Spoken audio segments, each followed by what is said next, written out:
The clarification I would like to seek from our minister. Our minister, the leader of opposition, raised very important concern about the vice chair of Northern Uganda of NUP. She disappeared. The family is looking for where she is. What we are interested in knowing is, tell us, where is she? Where have you detained her? And what charges was preferred before her? Right now, many people are disappearing. Be straight to the point and tell us where those ones who are lost, where they are. That is where we want to go. Thank you.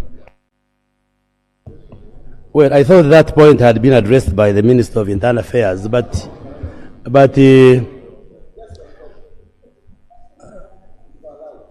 okay. Colleagues, once it clocks 3 p.m., we are going back on the order paper. So, Minister, conclude. Okay. I think police and security agencies are doing their work. If there are people who are breaching the law, police and other agencies are mandated by law to take action. What we have guided security is that if they arrest somebody, he or she should be arrested lawfully and taken to gazetted centers and processed in accordance with the law. Now, cases of those you are saying have been abducted, I cannot confirm here that someone has been abducted because there is a law on missing persons. If your dear one goes missing for a number of days, the law requires you to report to police that my person is missing, and then the law commands police now to assist you in search of such a person. But the information I have, that those who are being arrested are being processed for court, and then they are charged and handled accordingly. We do not condone abducting or arresting people and keeping them in areas which are not known. That is not the position of government. But the Minister of Information, rather of Security, Internal Affairs, maybe later, can give us information regarding those cases you are reporting. Lastly, Right Honorable Speaker, you have guided on the biometric voter verification kits. I chaired a committee of cabinet that prepared that intervention of using the technology. And indeed, it is the government which initiated it, and the purpose was to ensure one person, one vote. Just supplement the efforts of voter verification. Unfortunately, on the day of voting, we got a report that there were technical hitches. I was given a report on phone as the Minister of ICT, but an agreement was made with the Electoral Commission that voting goes on using the manual register. And the failure for the machines to work on that day did not in any way injure the integrity of the exercise. Yes, but eventually the technical hitches, there were software-related technical hitches, but I think a report will come. The voting still went on because in any case, candidates are supposed to have strong agents to ensure that they oversee whatever happens, and I think the exercise went on well. But eventually the technical hitches were sorted, and in the subsequent elections for local governments, the machines are being used very effectively. But the Minister for Justice can come and give us a substantive report. But it was the intention of government, so it cannot be the same government to have changed the mind that we don't use them. Because it wasn't an idea from the opposition. It was the President Museveni himself. So I just want to assure you that it didn't injure the integrity of the elections, and going forward, the machines shall be used for any other subsequent elections. I thank you very much. Thank you. LOP, 1 minute. Just 1 minute. Then Minister for Finance. Right, Honorable Speaker. Procedure. The procedure matter first.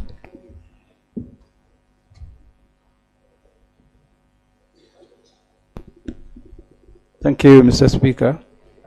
I thought I would raise it after the leader of opposition, but I thank you. When you are communicating, you informed the House about colleagues who had lost parents. I had thought, Mr. Speaker, that you are going to inform Parliament about the Honorable Mwanga Chivumbi, who was arrested. Has he died? Who was arrested. No, because Honorable Ssenyonyi just wait, because I informed colleagues about members who had lost their loved ones. So I talked about the dead. So I just want. Mr. Speaker, it's a tradition in this Parliament. In fact, in the past, even birth would be announced. When we have a colleague arrested, in the past, we have been briefed and Parliament has offered to help. So I had thought, Mr. Speaker, and I'm not blaming you, that you will inform us about the Honorable Mwanga Chivumbi. We keep reading reports that 10 people were killed in his house. But since that matter is before court, I thought as a colleague you will need to know and demand from government an explanation regarding his circumstances, especially the ones that don't offend the law regarding people who are suspect. So that's a procedural issue, Mr. Speaker, I am raising. You had scared me, Honorable Ssenyonyi. Usually how we handle these matters, we have a CID officer attached to Parliament. He gives us a report as a readership, and then from that report, we are able to follow up on such matters. So I'm going to ask the CID officer who will share with us a report through the clerk, and we shall offer any assistance within our means as a leadership of the House, like we do for other colleagues. Yes, Honorable, allow 1 minute. Honorable Speaker, I think it's because the modus operandi really is that for any colleague here to be arrested, someone's go through your office. But of course what we saw with the Honorable Mwanga Chivumbi is that his home was raided by the military. Thankfully, and imagine I'm saying thankfully, for him he was not disappeared away. He was taken to police and then court. Never mind that the raid was outside of the law really. The concern about the others is they were taken and you don't know where they are. Honorable Speaker, the Minister for Information has said that the home of the Honorable Kyagulanyi is suspected to be used as a public disorder hub. Those are the words that he used. And therefore there is access control. I think you should not operate in the dark. If you think that my home has got an issue with public order, accessibility, why do you not bring me on board so that I know what can I do, what can I not do? Because now you know, but the family doesn't know.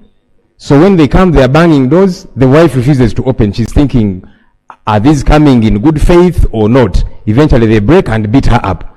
But when you inform the family that now these are the standard operating procedures, no one is supposed to visit you. No one is supposed to bring food for you. Then we know, and we also get to see what can we challenge. But now you know. The family does not know. Yesterday his siblings went to see him, to see the family. They were denied access. So can we know? Honorable Minister, it's not enough for you to say we have put in place access controls. To what effect? Because when I know, then tomorrow if I flout what you have laid down, if it is legal, I can be held liable. Thank you. Finally, Honorable Speaker, again, this talk of there are people inciting violence and that's why the state is operating that way. Incitement of violence is an offense in this country. Why don't you charge them? If you think the Honorable Kyagulanyi has incited violence, issue him with summons. That's what I've been saying. But for you to say he's inciting violence, that's why we shall raid his home, break things, beat up his wife. You're operating outside the law. Issue him with summons. And very finally, Honorable Speaker, you see, abductions, and why we call these abductions, the Minister for Internal Affairs, who was saying that, yes, I went through, even though I'm saying the process was unfair. You see, we blame Idi Amin's regime of having killed people, and yes, they did. But Idi Amin did not kill everybody who was present in the country at the time. But let me get back to my point.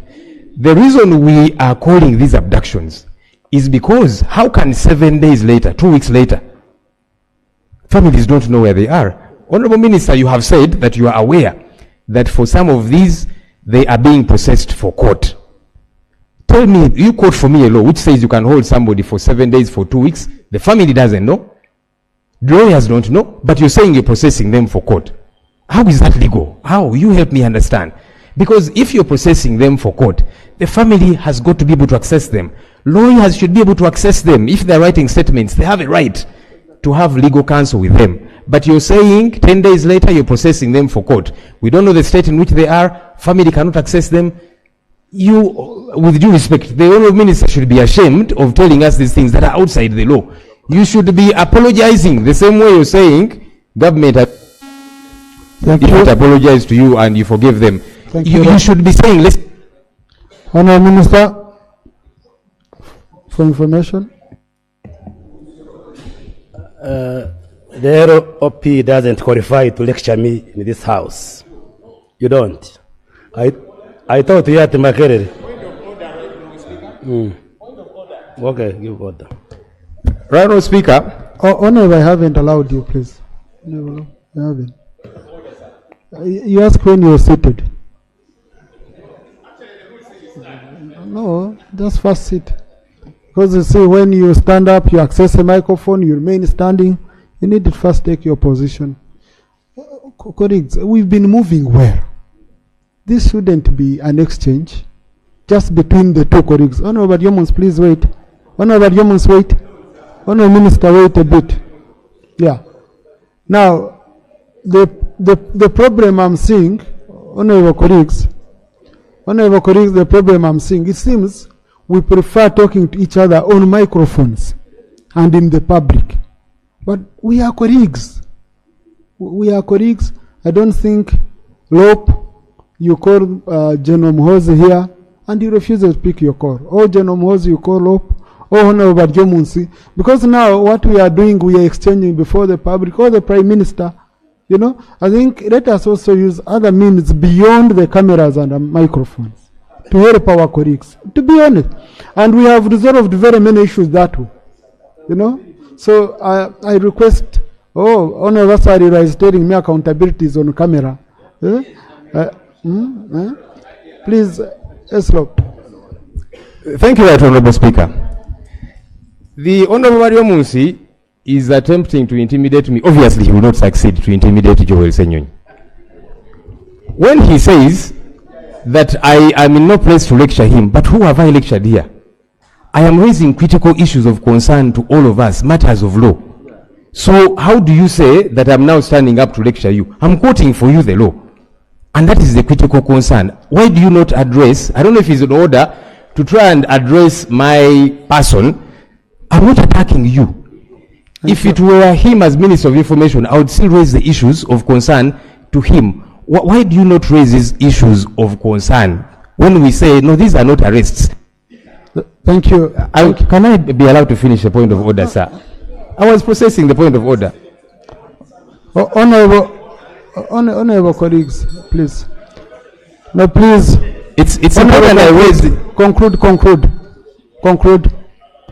Because I don't want him to again make it seem like it's a personal issue. No, it is a matter of law. And why we are concerned, when people are abducted and for days on end we don't see them, they might end up becoming like John Bosco Chibalama, whom the Prime Minister said he was arrested.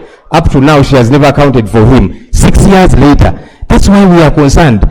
I don't want the same thing that happened to Chibalama to happen to Lina Zedriga. Thank you. Now, Honorable Baryomunsi, I have to rule. There is a point of order against you. Yes. So,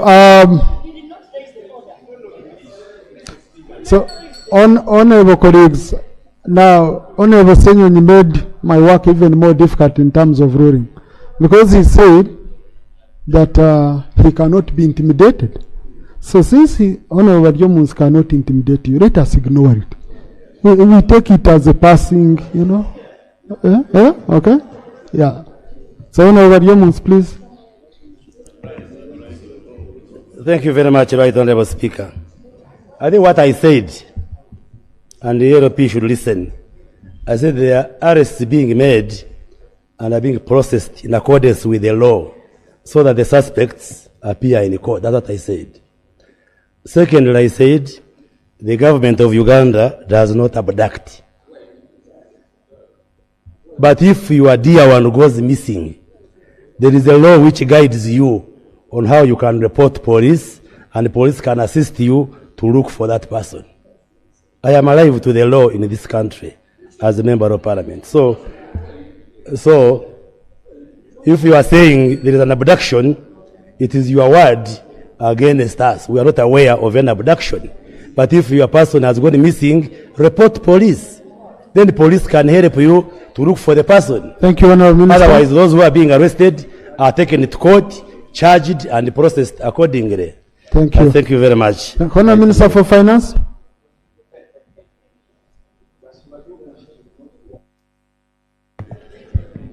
Thank you, Right Honourable Speaker. Right Honourable Speaker, I want to comment about the budget timelines. But before I do that, let me also take this opportunity